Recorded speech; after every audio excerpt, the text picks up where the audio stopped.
I didn't know it would be the last message. I read it like I'd read all the others.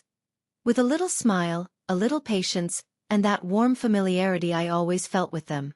It just said, "Sun felt good today." I remembered the lighthouse story. You told it better than anyone. And then, silence. That was the last text my friend Luca ever sent me. Luca wasn't like most people. They saw the world differently. Felt it differently. I met them in college, second semester, during a group project no one wanted to do. Everyone avoided eye contact. Except Luca. They didn't avoid it. They just didn't use it the way others did. They talked in bursts, when it mattered. And when they spoke, it was like lightning. Precise. Clear. Sometimes too honest.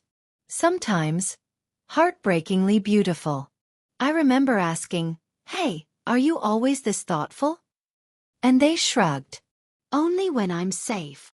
That was the first time I knew I wanted to be that place for someone. A safe space. Luca was on the autism spectrum. They told me early on, but not like it was a big reveal. More like a fact. Like their favorite tea or the way they needed noise-canceling headphones at brunch. Our friendship looked different from others. They didn't like parties. Didn't always get sarcasm. They texted more than they called, and sometimes they needed days, even weeks, of quiet. But when they were present, they were really present. We had our rituals. Soft ones. Sharing articles. Sending each other photos of strange clouds.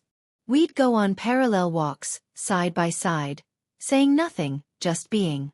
Once, I told them a story about a lighthouse keeper who kept the flame burning even when no one came. They asked me to tell it again. And again. They never said why. But I think they understood the loneliness of lighthouses better than most. Last fall, something shifted. Luca got quiet. Quieter than usual. They stopped replying to my cloud photos. Didn't send their Sunday playlists anymore. I checked in. Gently. "You okay?" "Space is okay. Just letting you know I'm here." A few hours later, they texted. "Yeah. Just noise in the world. I'll resurface soon." And then nothing for 6 days. Then came that last text. "Sun felt good today." I remembered the lighthouse story. You told it better than anyone. At first, I didn't panic. Luca disappeared sometimes. Space was part of how they existed. But something felt off. That message, it had an air of finality. Of goodbye wrapped in subtlety. 3 days later, I got a call from Luca's brother. There'd been an accident. Luca had taken their own life. And just like that, the world lost a perspective we didn't even fully understand yet. I lost my lighthouse. I read that last message hundreds of times. Sun felt good today. Luca once told me that warmth was hard to process. Too much sensory input. If they felt it and liked it, it meant they were having a rare good day. I remembered the lighthouse story. It was our thing. Their comfort. You told it better than anyone. They didn't give compliments easily. I think that was their goodbye. Not dramatic. Not flowery. Just honest. Just them. Grief is strange when it's tangled with misunderstanding. So many people didn't get Luca. They thought they were cold. Too blunt. Too distant. But I knew better. Luca felt everything. They just didn't always have the words we expected. They made me feel seen. Listened without pretending. Loved without small talk. And now, their silence was the loudest thing in my life. They didn't leave a note. Not really. Just that last text.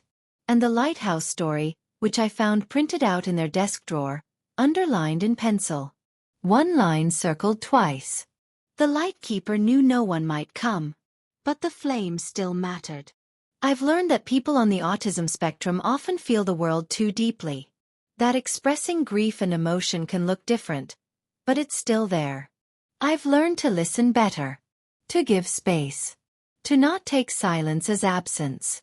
And to never underestimate the meaning behind a simple message. Because sometimes, "Sun felt good today," means, "I felt peace, even for a moment." And that's everything. If you've ever lost someone whose love didn't look like everyone else's. If you've ever received a last text, a last call, a last anything. Know this. Grief doesn't need to be loud to be real. It lives in screenshots. In cloud photos left unsent. In tea you make for no one now. It lives in the stories they loved, and the spaces they made feel safe.